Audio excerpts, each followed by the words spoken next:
বেলায় সেই ছেলেকে সবাই গিলে বলে, এ যদি নরেন বলি, তবে আমায় মন হলে তো সে কিন্তু ধ্যানে মগ্ন থাকে ভীষণ ভাবে।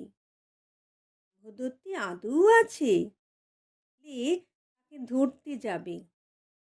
সে ছেলে খুব মেধাবী, মনটা যে তার নরম বড়। কিন্তু সে চায় জাতের বিচার না, সে যেমন তর। জ্ঞানেতে জীবের সেবা, রামকৃষ্ণের মত বাণী, জগৎ সভায় তারই শিখা। সে দিলেন না জানি, কৃষ্ণ মিশন গড়েন মানব সেবার জন্য যিনি। বিলে বিবেকানন্দ মাথার ওপর ছেন তিনি। বিলে বিবেকানন্দ মাথার ওপর